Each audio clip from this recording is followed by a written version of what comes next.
Oke, selamat berjumpa kembali. Selamat bergabung lagi dengan channel Pelaut kita.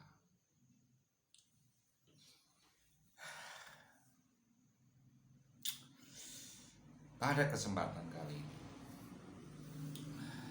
saya sengaja akan menyampaikan beberapa tema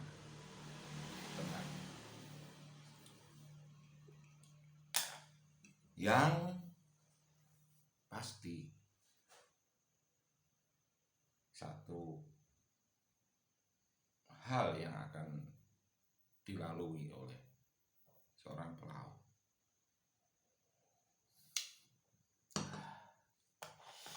Temanya yaitu bagaimana seorang pelaut itu mendapatkan mendapatkan satu pekerjaan di atas kapal. Tentunya setelah lulus dari sekolah ataupun pelaut yang katakanlah off dan mau pindah ke perusahaan lain.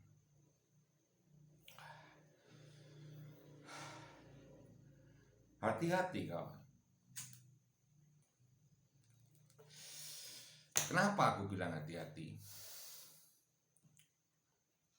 Karena sering sekali terjadi satu peristiwa di mana kita sebagai pelaut mengalami kejadian yang tidak mengenakan.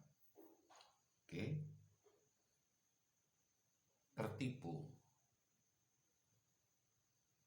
Namun sebelumnya tentunya kenapa hal itu bisa terjadi? Ya, karena ketidaktahuan juga, ataupun belum memiliki pengalaman bagaimana mencari job pekerjaan di atas kapal. Baiklah, tentunya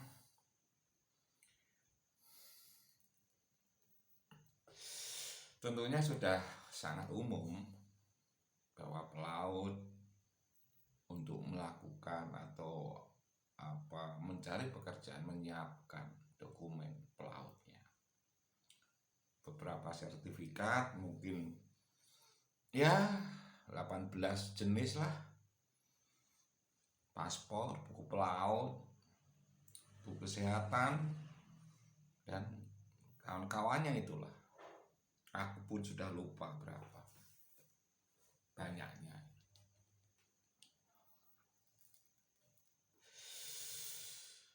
Terus berusaha untuk mencari can. Oke lah, bahasa kerennya can lah, seperti itulah. Dan datang ke suatu tempat. Dan ini dulu pernah aku lakukan. Dan bahkan mungkin akan aku lakukan lagi. Proses ini tadi, mencari job, mencari pekerjaan di salah satu perusahaan, seperti itu. Oke, cara yang pertama, pelaut datang langsung ke kantor perusahaan pelayaran, memasukkan lamaran, ngisi form database, bla bla bla bla bla bla bla bla, taruh di ruang security biasanya tentunya. Ada yang menerapkan sistem absen, tiap Senin, Kamis datang absen, menunjukkan keseriusan dia, seperti itu. Itu pernah saya alami. Ya, kisaran tahun-tahun 94 lah, 95 lah, seperti itu. Itu yang cara yang pertama. Ya, keberuntungan Kalau pas perusahaan itu butuh, kita pas datang saat itu, nah itu langsung kita dipanggil. Saya pernah ngalami sekali seperti itu. Oke, dengan proses bla bla bla bla bla bla bla, interview sana sini, cek dokumen, negosiasi gaji, memenuhi persyaratan yang belum komplit, medical test, akhirnya pada satu saat on board lah, dikirim ke kapal. Oke, selesai.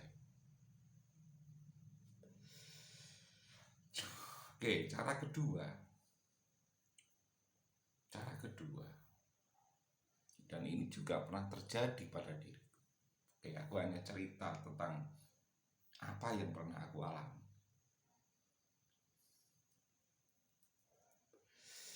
Rekomendasi dari kawan, dari kenalan, dari sesama pelaut yang ada di kapal.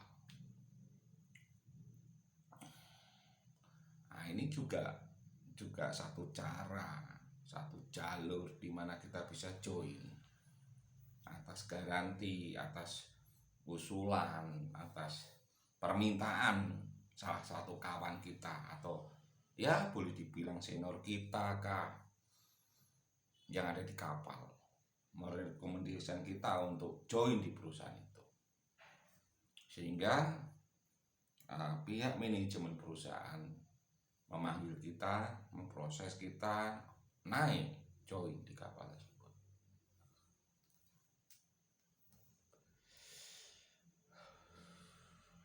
Oke, itu yang pernah gue alami juga.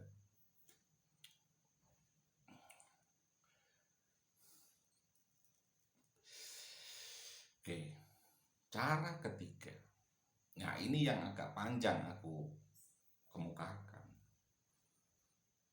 yang akan aku bahas secara mendetail, karena ini cara yang ketiga ini sangat-sangat berisiko.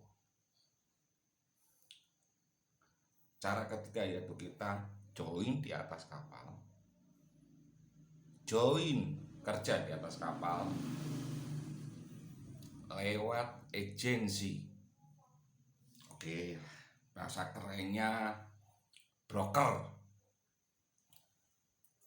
Ya, semacam itulah, semacam agensi.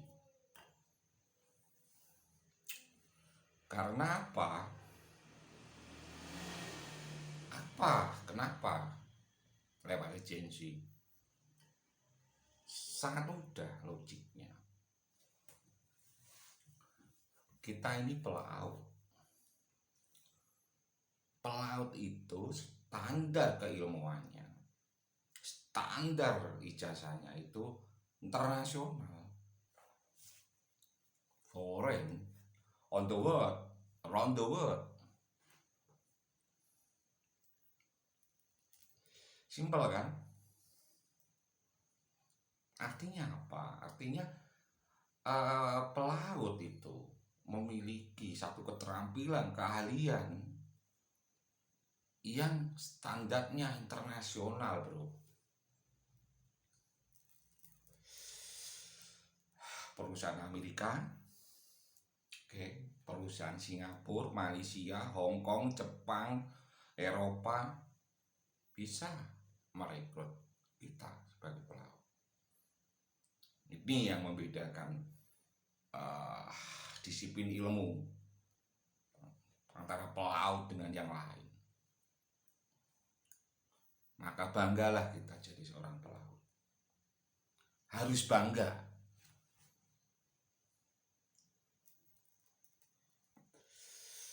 Namun tidak cuma harus bangga, kawan, tapi harus profesional begitu, mas bro. Jangan asal kita sekolah dapat ijazah. Ijazah itu kan sebenarnya bukti kita sekolah.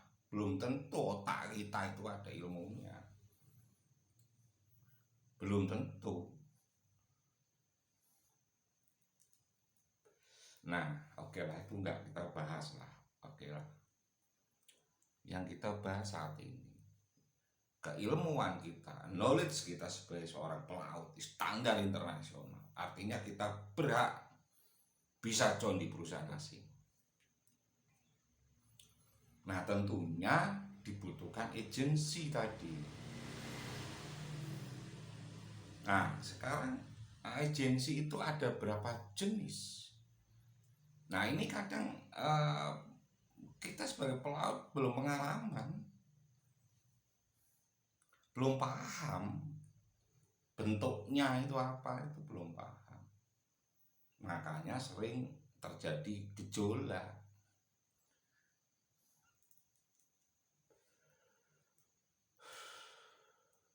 Oke, akan aku ungkap lah, akan aku sedikit lah kasih satu pengertian aja.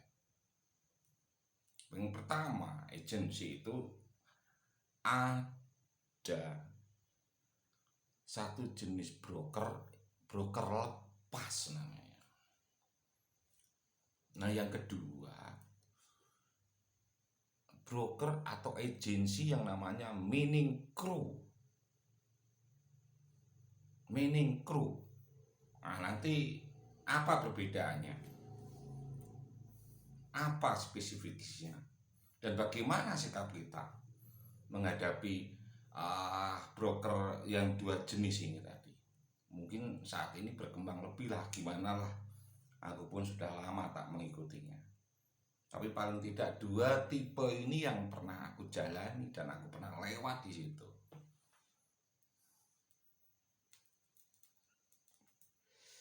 Baiklah bro. Yang pertama broker lepas. Broker lepas itu hanya mencari 1 can, 2 can atau 3 can. Boleh dibilang broker lepas itu hanya apa ya? Hanya dia hanya menyalurkan tenaga kerja pelaut ke sebuah perusahaan pelayaran tanpa bertanggung jawab, tanpa tanpa ada memanage pelaut itu sendiri.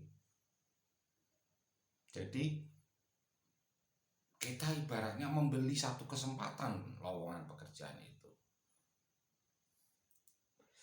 Setelah kita dipanggil, ada panggilan dari broker lepas, ada lowongan, kita disodorkan ke perusahaan itu lewat broker itu, dan kita masuk speknya,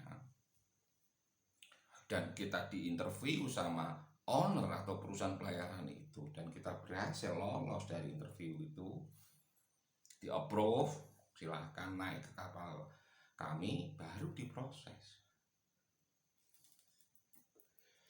Si broker senang. Kenapa? Pasti pelaut ini akan menghasilkan uang bagi perusahaan broker itu. Karena apa? Ya pasti kita dimintain agent fee karena kita lewat penyalur itu. Si oke, enggak apa-apa, no problem. Padahal agent lepas tadi juga dapat fee dari ownernya, dari perusahaan pelayaran itu juga. So I don't care, saya nggak peduli, karena itu memang rezekinya dia, itu hasil usahanya dia sebagai agensi.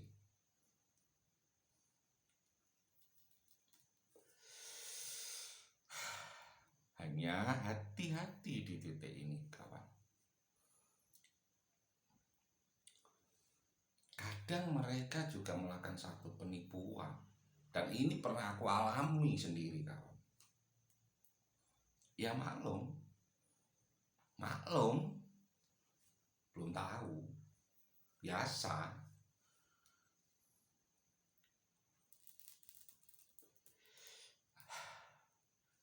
Oke, saya nggak perlu menyebutkan nama agensi itu, nggak perlu lah. Udah very long time, nggak perlu. Tapi Saya yakin sampai saat ini masih ada penipuan yang model seperti ini. Kenapa menipu? Pada waktu itu sebelum persyaratan semua tercukupi, mereka sudah meminta uang fee ke kita, dan kita sanggupi bayar fee itu. Dan apa yang terjadi? Hanya janji, capek menunggu janji tersebut. Pada akhirnya kita kehilangan kesabaran. Oke, pas, anggap aja itu penipuan. Oke, sekarang saat ini aku mau ngasih masukan kepada pelaut-pelaut yang belum mengerti. Karena ada satu teman kemarin 3 hari yang lalu menghubungi saya, yang pernah kenal dengan aku, dan mereka dan dia temanku percaya bahwa aku benar. Menanyakan bagaimana mensikapi broker lepas tadi. Oke, aku simpel jawab, nggak ada yang salah dengan mereka, nggak ada yang curang dengan mereka. Mereka membantu kita mencari pekerjaan. Kita juga butuh, tapi dengan satu syarat.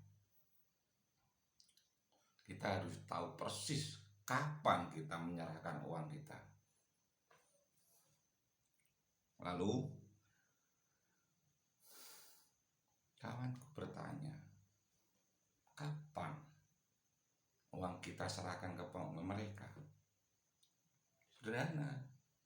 Sederhana sekali kawan. Aku hanya bilang, kalau Anda sudah menerima LG atas nama Anda, lokasi Anda mau on board, tanggal kapannya on board, di mana Anda on board. Nah, ini acuannya, acuan dasarnya kawan. 1 LG,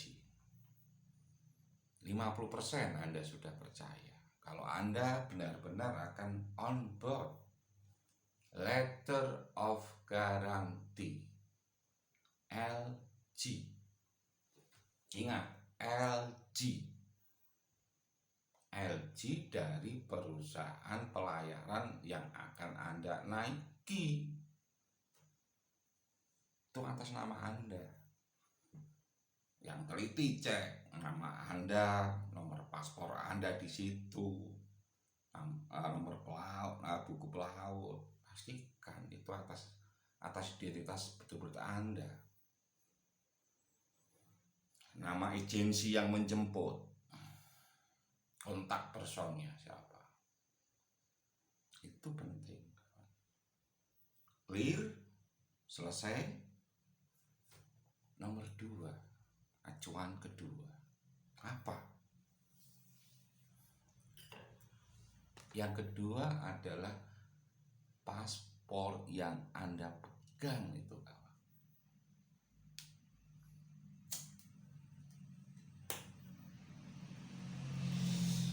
Paspor yang Anda pegang itu harus sudah di-send on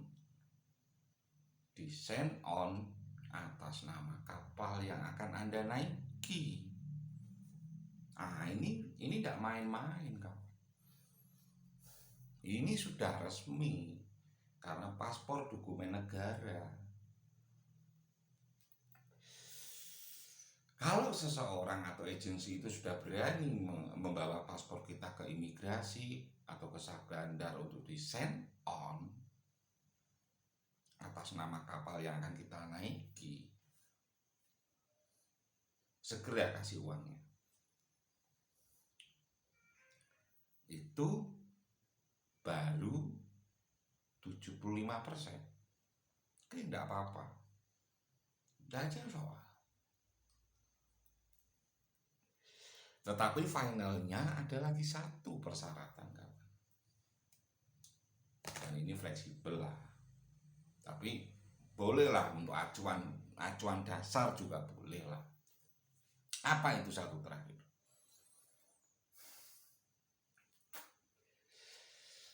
Syarat yang terakhir itu adalah tiket pesawat.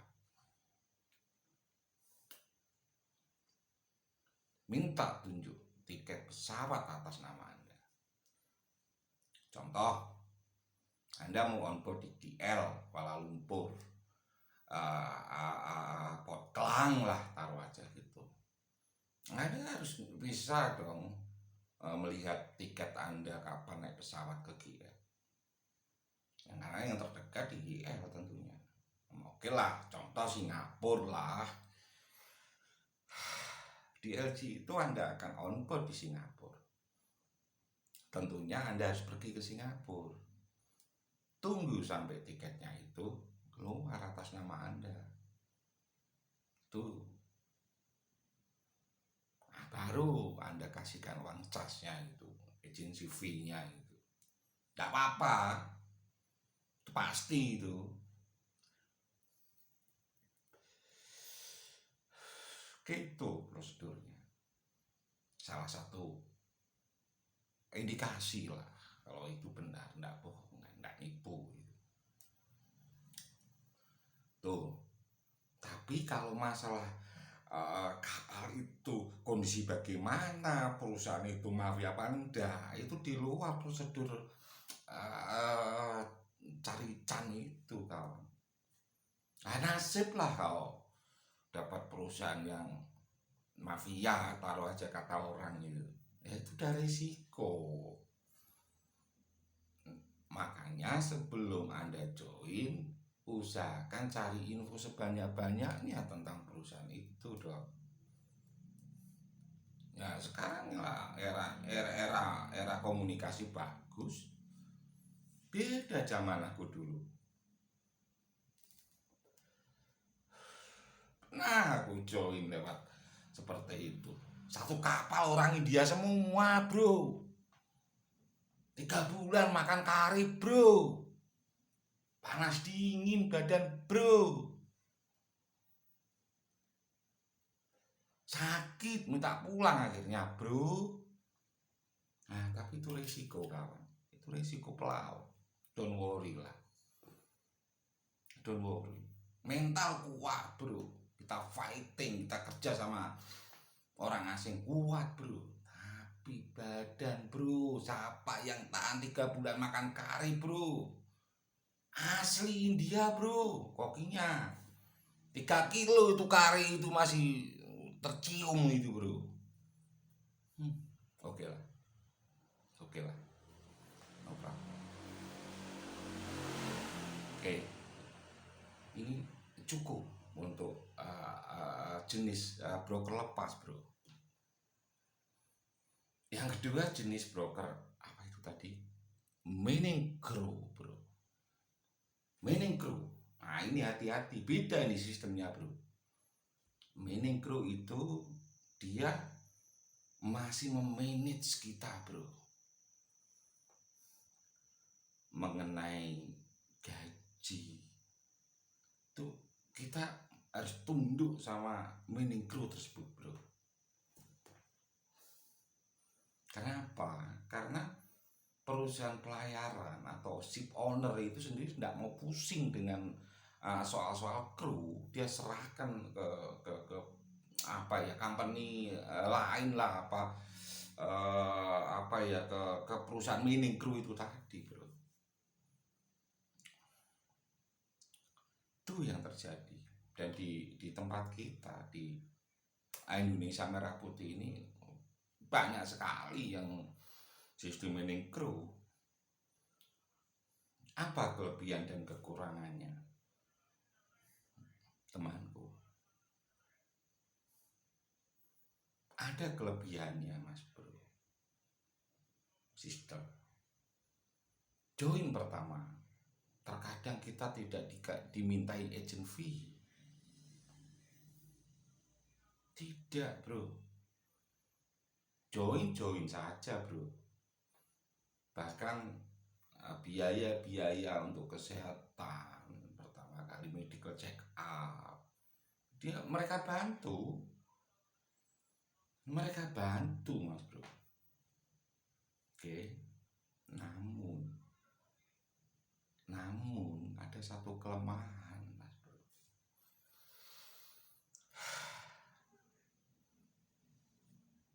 Kalau dia itu memanage grow dan dia join dari perusahaan asing, misalnya oke lah, taruh aja Korea ship owner lah, aku beberapa kali lah join, ada 3-4 kali lah.